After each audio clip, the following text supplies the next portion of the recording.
Hello, and welcome to Calm and Cozy Stories, a place where everyone can find calm and enchantment beneath the soft glow of the moon, right before drifting off to sleep. Tonight, we invite you on another journey through a captivating story, one that helps cultivate a sense of peace and relaxation. Before we begin, let's take a moment to gently prepare our bodies and minds for a soothing, restorative rest. Make yourself comfortable, and with each slow inhale and long exhale, allow the cares of the day to gradually slip away. It's not always simple to detach from the day's busyness, especially when bedtime approaches.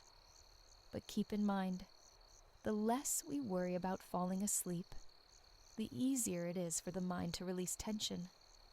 Let the steady rhythm of your breathing carry off any remaining worries, and let the story you're about to hear guide you into deep relaxation.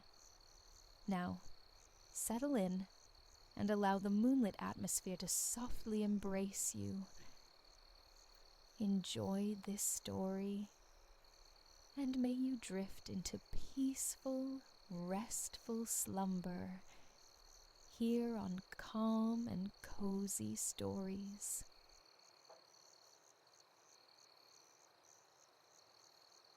Imagine the finest shore conceivable, a canvas of alabaster sand melting into an ocean of liquid turquoise. You are seated there, immersed in the scene. Sunlight, warm and liquid gold, spills from a sky of palest blue, kissing your skin. A delicate breeze, borne over the water, drifts shoreward, tempering the day to perfection. Listen. The ocean breathes against the sand, a rhythmic sigh, calming and constant. Peace settles deep within you, watching the waves crest and fall, a slow dance you can mirror with your own breath, inhaling as they swell, exhaling as they recede, a tide within your chest and belly. Allow your eyes to close for a moment. Feel the air currents ghost across your face. The waves become clearer now, sharper, each liquid murmur more profoundly soothing than the last. Soon, a tranquility akin to the vast ocean itself washes over you.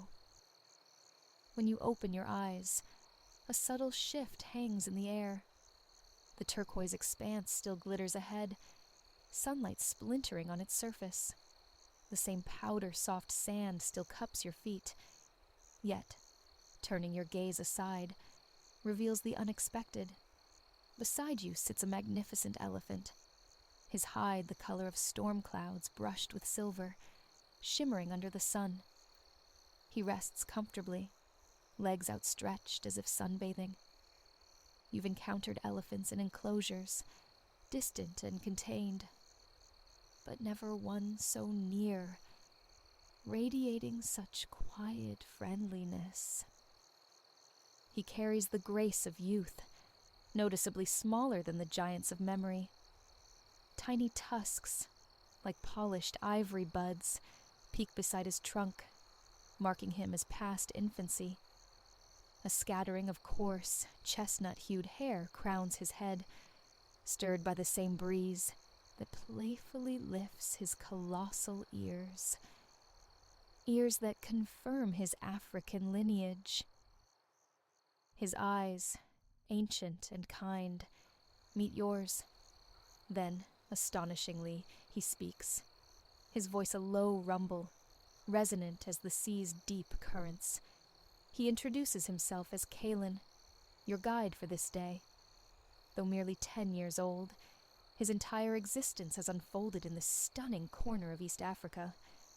It would be his honor, he conveys, to show you his cherished Tanzania, a land of wonders, from Kilimanjaro's sky-piercing summit to the vibrant pulse of life in its national parks. And yes, shores like this, very one. The moment feels surreal, magical, conversing with this gentle giant. His tone resonates with a profound love for his homeland, assuring you of his capabilities as a guide. So, when he invites you to ride upon his back, hesitation dissolves. You ascend, and together, right there on the sand, your grand African journey commences. Kalen's steps are measured, deliberate, his broad back an unexpectedly comfortable perch. He ambles towards the ocean, choosing the shallow surf as his path, padding softly along the coastline. Water splashes coolly against his sturdy legs, a delightful percussion. Elevated upon his back, you remain perfectly dry, a passenger on a living raft navigating the gentle waves. This, Kalen explains, is the Indian Ocean, the world's third largest. From this vantage point, its immensity unfolds further. You observe the shifting palette of the water, transitioning from brilliant blue-green near the shore to a profound peacock blue in the depths. Far out, the silhouettes of dhows bob, their wooden hulls barely kissing the water, white triangular sails catching the breeze like resting wings. Sailing that vast blue must hold its own serene magic, yet being here, carried along the shore, feels utterly wondrous. The beach stretches ahead, sand fine as milled sugar, punctuated by leaning palm trees. Their slender, unbranched trunks culminate in crowns of feathery green fronds, swaying languidly as if they too are basking in the sun's warmth. Nestled amongst and behind them stand structures of varying design, charming little lodges built for beachside repose, gleam with dazzling white walls, their patios adorned with sunbeds soaking in the light. Wooden chalets on stilts stand open for trade, bamboo shutters rolled up to welcome the day. You glide past miniature markets and eateries, surf shacks and snack bars. People populate this scene, moving through their hours. Some attend to shops and restaurants, others lounge on patios. Yet, whether occupied with tasks or leisure, a shared, unhurried rhythm defines their movements, an easy smile their common expression. Clearly, Kalen is not alone in his affection for this African haven. The salty tang of the ocean air swirls around you. As you progress along the shore, other richer scents begin to weave into the breeze.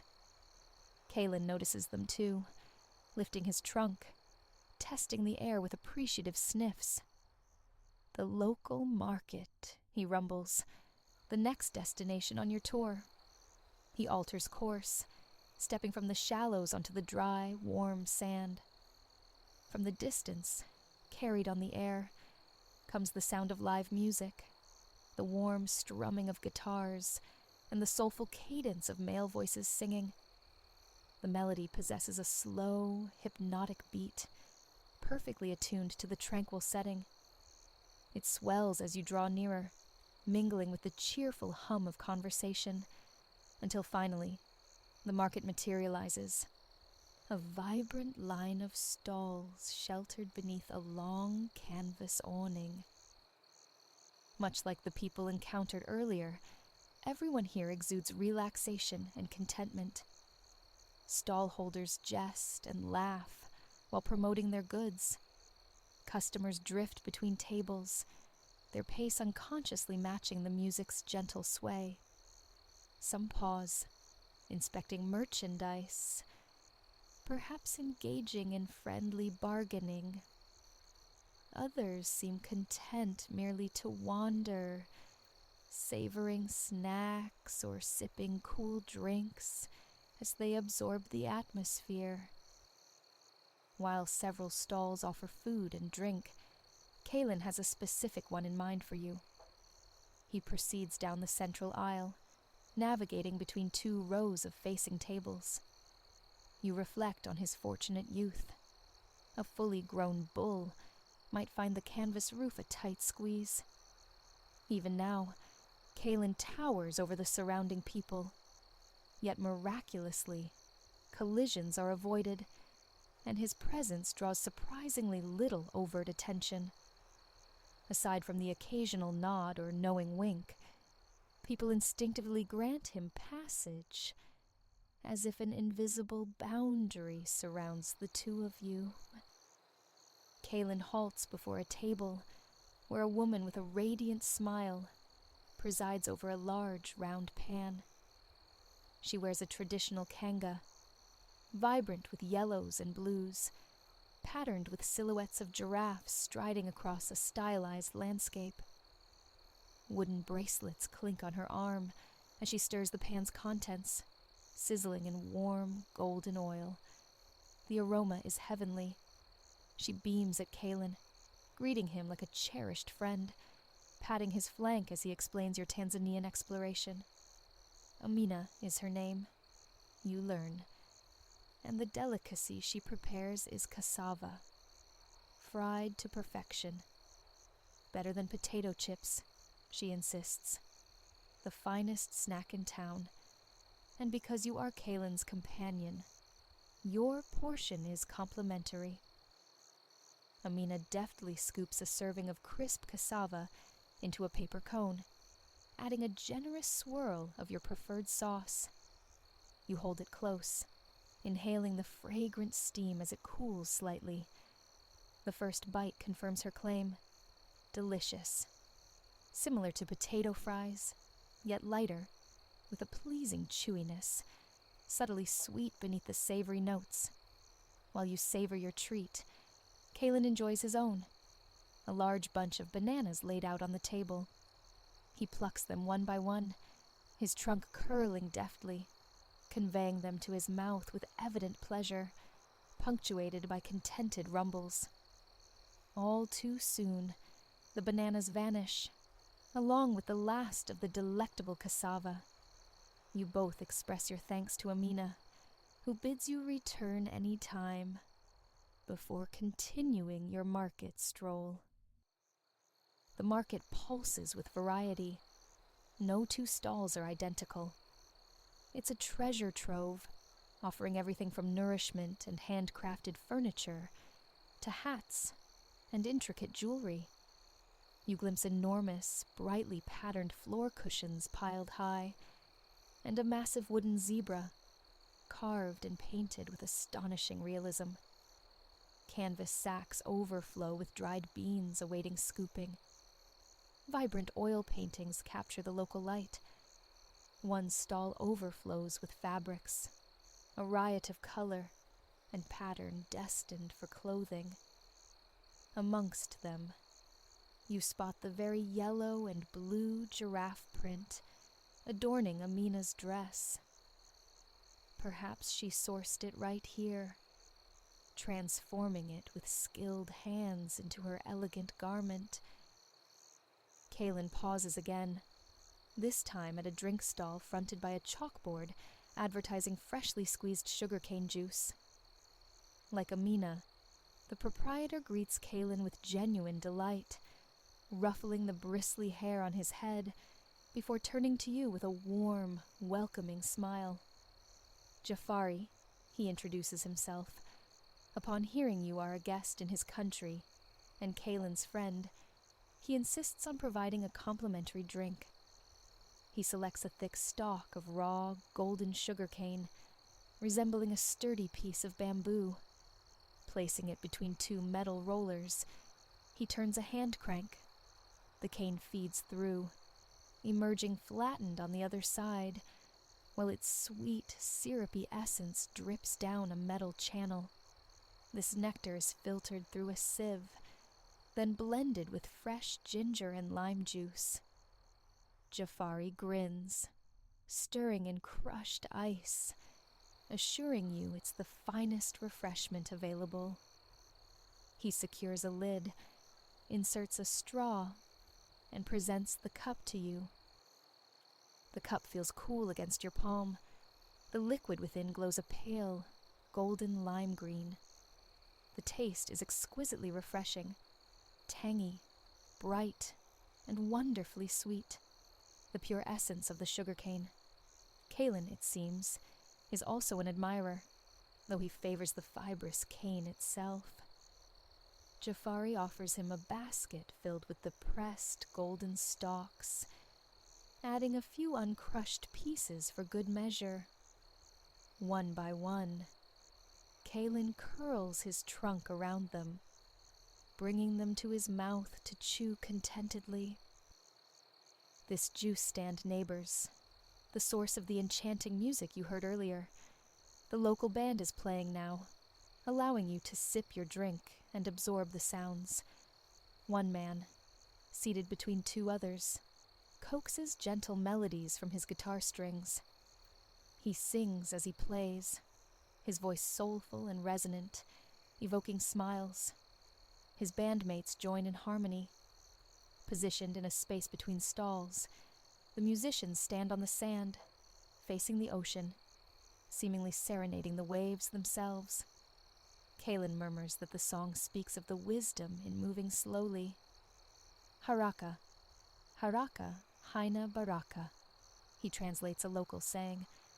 A hasty person misses the sweetest things.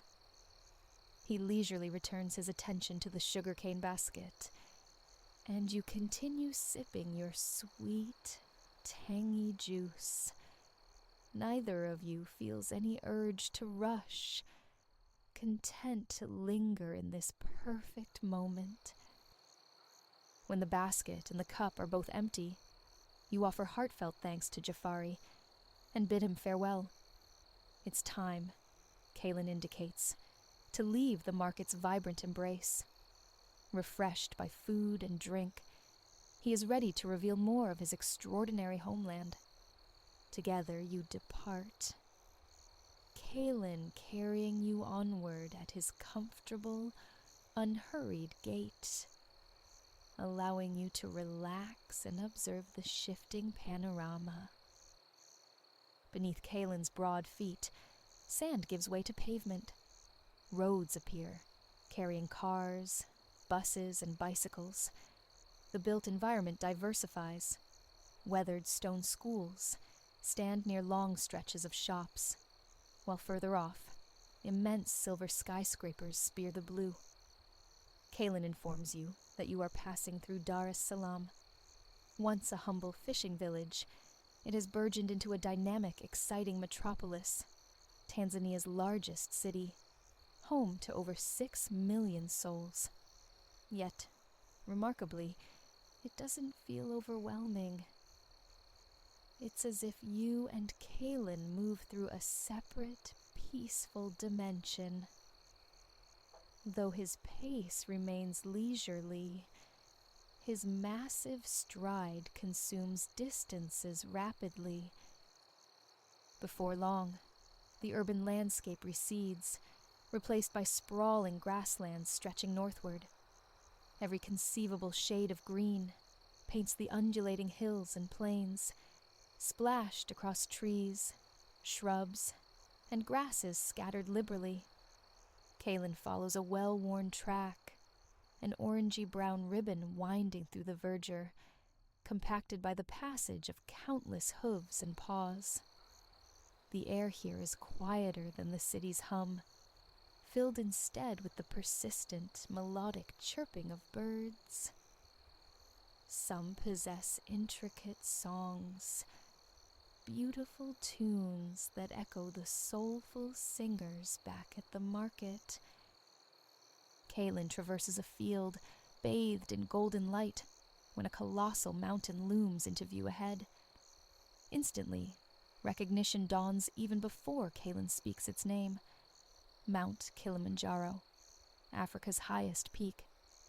On this clear, sun-drenched day, its full majesty is visible, a silent guardian watching over the land. Its summit appears flattened from this distance, dusted with brilliant white snow. Kalen calls it the roof of Africa. 19,000 feet it rises, he shares, not merely a mountain, but a dormant volcano. People journey from across the globe to ascend its slopes, but they are not the only ones drawn to its embrace. The Chaga people, Kalen explains, make their homes upon its flanks, cultivating lush crops and gardens. Fed by streams cascading from the snowmelt, they grow everything from bananas to coffee beans, consuming what they need, selling the surplus. This great mountain shelters wildlife too, monkeys chattering in the canopy, watchful ravens, unique two-horned chameleons are but a few denizens of the miles of misty rainforest cloaking its slopes. Further down, around the mountain's broad base, life teems, including Kalen's own family. They thrive here, he says contentedly, counting myriad wondrous creatures as neighbors. You need not rely solely on his word. As you ride closer to the sprawling, snow-crowned giant, the diverse wildlife becomes increasingly apparent. You spot 2 rhinoceroses, an adult placidly browsing a large bush, while its calf gambols gleefully in a nearby mud patch, rolling onto its back, legs kicking skyward. A dazzle of zebras grazes nearby, their black and white stripes rendered even more striking by the intense sunlight. One lounges peacefully, absorbing the warmth. To your delight, a trio of giraffes ambles across the plains, their patterned hides, a stunning mosaic of yellow and brown splotches, recalling Amina's dress. You watch as they reach a towering emerald-leafed acacia, stretching their impossibly long necks to nibble leaves from the highest branches. Kalen knows these graceful creatures. He emits a soft rumble as you pass, and they pause their meal to return the greeting, their gentle eyes seeming to welcome you to their magnificent homeland. The giraffes, it appears, share the same friendly spirit as the people. Small wonder Kalen cherishes this place. One giraffe informs Kalen that his herd was seen heading towards the local watering hole. Kalen thanks them courteously, then lifts his trunk high. A magnificent trumpeting call rings out, announcing his imminent arrival to his family. Seconds later, answering calls reverberate across the plains. Kalen is already moving in their direction, anticipation in his stride, eager for you to meet his kin. Soon, the herd comes into view, a shifting tableau of silvery gray, moving with deliberate grace across the landscape. You count 10 elephants in all, proceeding in single file. As anticipated, the adults are immense. The leader must stand 10 feet tall at the shoulder. Bringing up the rear, however, is an elephant not much larger than Kalen himself. This, you realize, is Kalen's mother. She turns as you approach the line, rubbing her trunk affectionately across her son's head. Clearly pleased to see him, and welcoming you with a gentle gaze. She waits for Kalen to take his place in the procession, then falls in behind him. Together, you continue onward. The watering hole is not far, but a pleasant weariness begins to settle over you. Your body relaxes against Kalen's steady, comfortable back, and you find yourself swaying slightly, like one of the palm trees back on the beach. Kalen's mother must sense this, for you feel the gentle pressure of her trunk against your back, a steadying support preventing you from slipping. She maintains this subtle assistance all the way to the water's edge before carefully helping you dismount. You murmur your thanks as she steps away to drink deeply from the pool. Turning to Kalen, you express the wonder of the day spent in Tanzania. He has been an exceptional guide, the most amiable elephant imaginable. He touches his trunk gently to your hair in an affectionate gesture, telling you to return whenever you wish. You are part of the herd now, he conveys, embraced as family. He then guides you towards a sprawling wild fig tree. You settle in its cool shade, leaning against the sturdy trunk. Before you, the elephants gather around the large puddle, a vital oasis. Some drink thirstily, others splash water over their backs, washing away the dust. A younger one seems content just to wade, sending ripples dancing across the pool's surface. You close your eyes, breathing in the clean air, rich with the scents of grass, damp earth and mud, smells that feel unexpectedly comforting. Listening to the soft sounds of the watering hole, the lapping water, the occasional low rumble. You smile, thinking of all the new friends made today. Almost imperceptibly, drowsiness claims you. Your extraordinary day concludes much as it began, enveloped in peace, lulled by the gentle sounds of water in beautiful Tanzania. Avian melodies spilled from cherry and apple boughs as Armand Valois, straw hat shading his eyes, opened the door to his dwelling. He stepped onto the path, a hand drifting through the silver cascade of his beard, his gaze sweeping across Le Clos Fleuri, his sprawling tapestry of a garden. Dew glittered like scattered jewels upon the nascent petals, blossoms of rose, violet, alabaster, and crimson. A smile touched his lips, a quiet affirmation of the scene, before he stooped to retrieve a small leather satchel and a folded wooden easel. Down the gravel way he ambled, pausing before a vibrant legion of peonies. Squinting, Valois appraised the dense whorls of pink, the intricate architecture of their petals. Nearby, a honeybee hummed its low, resonant song. The air, still carrying the night's coolness, gathered warmth with every passing second. Yes, he mused, this vibrant corner would serve. Valois unfolded the easel, its tripod legs finding steady purchase on the gray stones. Bending to his satchel, he unclasped it, revealing brushes with neatly trimmed bristles, a wooden palette awaiting its chromatic burden, and an assortment of oil paint tubes. Even now, decades after their advent, the sheer convenience of tubed pigments filled him with a quiet gratitude.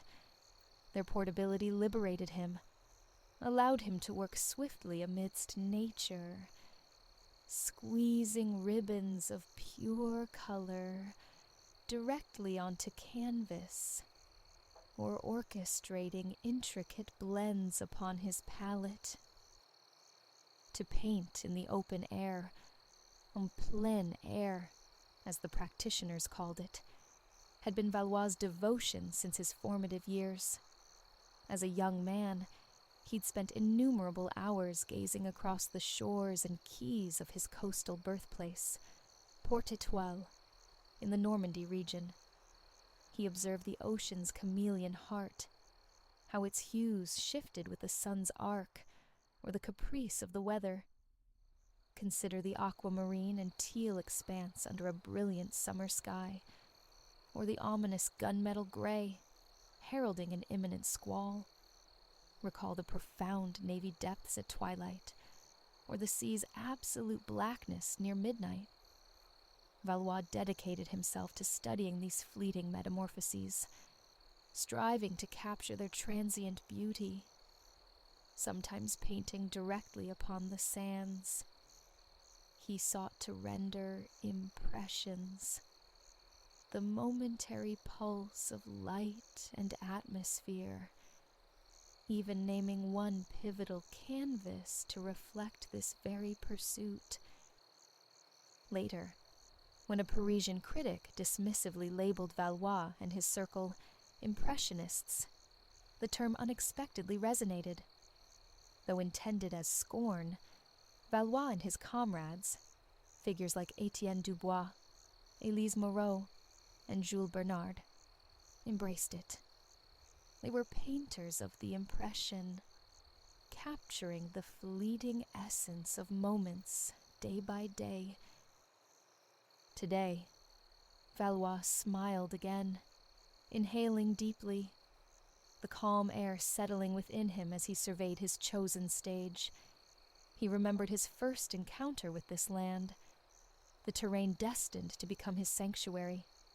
In the early 1880s, traveling by train through the French countryside west of Paris, past golden fields worked by horse-drawn plows and timber-framed houses crowned with thatch.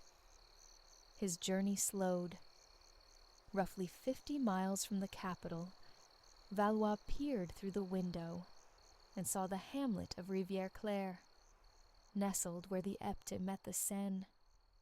Obsessed as he was with light, he watched the sun's rays fracture across the river's surface in tiny, shimmering ripples, reflecting upward to cast an ethereal luminescence upon the leaves of a nearby apple tree. In that instant, a profound recognition settled within him. He was home. By 1883, Valois had relocated his family to Rivière-Claire. Renting a modest house and a plot of land, he would painstakingly shape into a botanical haven. The cottage grew, extended into a long structure accommodating his family and studio. Its surfaces brought to life with deliberate color. A gentle pink for the exterior walls. A vibrant green accenting shutters and window frames. Along the home's facade, he trained climbing roses over a pergola spanning its length, while Virginia creeper traced patterns across the pale plaster. In summer's height, then as now, the house seemed to dissolve into the verdant embrace surrounding it, a symphony of pink and green meeting the eye at every turn. Though the dwelling was the nucleus of family life, it was the gardens branching from it that truly nourished the artist's spirit with joy and tranquility. The land around the Rivière-Claire cottage was initially agricultural, plain and unadorned. But Valois craved flowers, a riotous swirl of color and texture he could paint throughout the seasons. He planted accordingly. Poppies, their papery red petals whispering in spring breezes. Sunflowers, their yellow and black faces arching towards the summer zenith. Black-eyed Susans, clinging to the last luminous afternoons of autumn before Normandy succumbed to winter's chill. As an artist would, Valois often selected plants for their visual appeal, their chromatic contribution, prioritizing beauty above convention. By the early 1890s, sufficient success allowed him to purchase the Rivière-Claire homestead outright.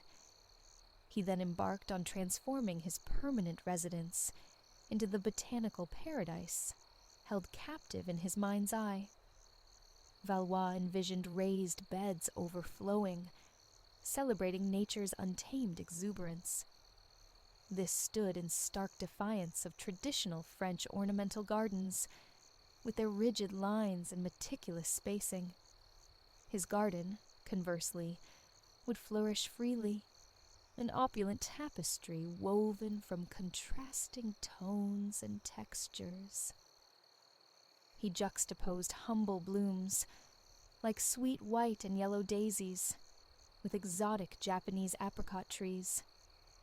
Green metal arches spanned a gravel walkway, offering support for cherished climbing roses, their heady perfume already anticipated in his imagination. This garden realm would become Le Clos Fleuri, an irresistible magnet for the artist then, and for visitors ever since. Valois would lose himself for hours tending his beloved flora, and when not tending, he was painting them. Now, on this sharp spring morning, his plants thrived, refreshed by a gentle overnight shower. No tending was needed. It was time to paint. Before introducing color to his wooden palette, Valois addressed the canvas itself, preparing the ground. An even, smooth layer of light paint, typically lead white or a pale gray, applied across the entire surface. This was crucial. Oil paint possesses a subtle transparency. Applied over a luminous ground, colors blaze brighter than they would on a dull, unprimed canvas. This inherent radiance became a signature of the Impressionist endeavor. Their paintings seemed lit from within.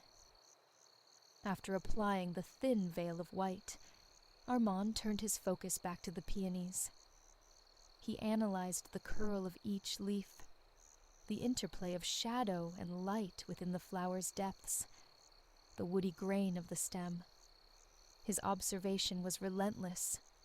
Unless pausing to cleanse a brush, his eyes returned to the flowers every few seconds. At last, ready, he dipped his brush towards the palette.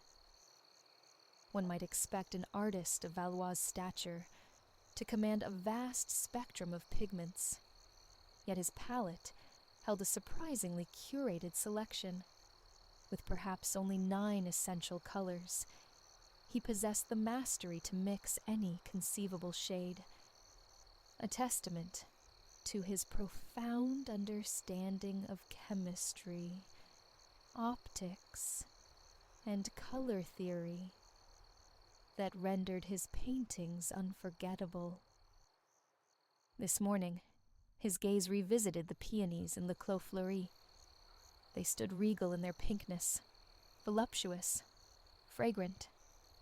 Valois smiled, swirling his brush in madder red, his preferred crimson, before incorporating a touch of lead white. The colors bled into each other. He glanced up again at the living flower. A soft sigh. Not quite right. Another look confirmed a subtle violet undertone in the real blooms.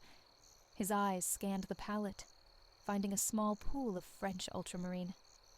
Swirl, swirl, swirl, until the pigment on his brush mirrored the complex beauty before him. And then, the alchemy commenced. Upon the primed white canvas, Valois drew the newly loaded brush, its bristles whispering across the textured surface. Each stroke was concise, deliberate. Repetitive dabs coalesced, slowly resolving into something recognizable. A single petal within an abundant bloom. The process was unhurried, almost meditative. Valois became aware of his breath synchronizing with the gentle rhythm of his hand. Dab, inhale, swipe, exhale. As time flowed, he varied the texture of his strokes, sometimes applying thicker impasto, sometimes thinning the paint. The resulting surface, uneven and alive, compelled the viewer's eye to dance across it. Soon, little space would remain for visual rest. Every corner would radiate color, brilliant chrome yellow where sunlight showered, lush emerald green in the tendrils of climbing roses, a sophisticated blend of vermilion, cobalt blue, and lead white to capture the large-petaled clematis. Small, strategically placed areas of contrast amplified the brilliance. A sliver of green beside a red rose, a purple shadow beneath a golden sunflower. The foundation of this painting would be laid this morning, here in Le Clos Fleuri. Valois might refine it later in his studio, or perhaps declare it complete, one among many works executed with swift confidence throughout his prolific life. It's estimated Armand Valois created over 2,000 paintings, drawings, and pastels, though the precise count remains elusive. He was known to destroy works he deemed flawed. Today's effort, however, felt successful. Valois paused, smiling, dabbing his damp forehead with a cotton handkerchief. He reached down, his fingers brushing the velvety softness of a peony petal, before gently slinging the satchel over his shoulder. For now, a respite beckoned, a leisurely walk through his expansive domain. The wooden easel stayed behind. Valois would return this afternoon to capture these same pink peonies, bathed in the fading light of dusk. Retrieving one of Normandy's famed apples from his satchel, he strolled down a path bisecting Le Clos Fleuri, perpendicular to a small lane. He drew a deep breath, momentarily quieting his pulse, then bit into the crisp, red fruit. The burst of tart sweet juice filled him with simple pleasure as his gaze drifted across the lane to his next destination. The view transported him back years, to the moment he expanded his garden vision into something novel, ambitious, inspired. Le Clos Fleuri, with its carefully orchestrated year-round blooms and visual intrigue, had initially provided ample artistic sustenance. It was his great delight, his private Eden. Yet a yearning persisted for more inspiration, more flowers, perhaps even another garden entirely. Maybe across the road, a marshy patch lay there, unused save by wandering cattle seeking water. Once more, Valois' fertile imagination ignited. He pictured a water garden on that sodden ground, a pond graced with aquatic flora. The likely genesis for this concept was Valois' deep appreciation for Japanese culture, a fascination widespread in Western Europe during the late 19th century. He had encountered Asian water gardens depicted in Japanese prints, which he collected almost as avidly as he gathered plants for Le Clos Fleuri. Within years, his collection exceeded 200 woodblock prints. A water garden offered the perfect synthesis of his passions: botany, culture, and, inevitably, art. By 1893, Valois had acquired the coveted parcel and begun the demanding transformation into a water garden. By 1895, it already bore resemblance to the celebrated sanctuary he approached today. Crossing the lane, descending towards his Japanese-inspired water garden, he entered a world shaded by lush weeping willows, cascading over a tranquil pond. Woody green bamboo flanked the water's edge. Japanese maples, alongside Asian varieties of peonies and wisteria, provided vibrant chromatic accents. Here, Valois masterfully fused Asian aesthetics with the Normandy landscape. Most iconic were the two curved Japanese bridges he commissioned. their delicate arches cresting gracefully above the water. Diverging from tradition, where such bridges are typically vermilion, Valois painted his a striking blue-green. This bridge itself would become a recurring motif in a series of paintings, its form captured through shifting seasons and atmospheric veils. The fiery palette of autumn, the ethereal mists of a cool winter morning, yet, enchanting as the bridge was, another element of the water garden soon claimed preeminence, not only in Valois' consciousness, but within his artistic legacy: the water lilies. Standing now at the pond's margin, Valois gazed down at the water's surface, observing the countless green paths that colonized this aquatic realm. 10, 20, 30, an impossible census. Some cradled delicate purple lilies. Occasionally, a small green frog rested upon one. These water lilies had become Valois' singular obsession. He nurtured them devotedly, aided by a full-time gardener. He often declared to friends that his water garden, particularly the lilies, could transport him to a state of pure ecstasy. It was a primary reason why now, and for the final 3 decades of his life, Valois seldom strayed far from Rivière-Claire. He vastly preferred contemplating the water garden's chromatic shifts on a spring afternoon, or analyzing the pond's surface after a dusting of winter snow. He grew captivated not merely by the changing light, but by how the slightest breeze sent ripples across the pond's skin, dissolving the reflections of lilies and sky into shimmering blurs of color and ambiguous form. Valois, his eyes perpetually receptive, watched now as a brisk wind transformed the pond's blue depths into a pool of pale gray. A fallen leaf momentarily obscured the view of the pond floor, casting fleeting black shadows beneath it.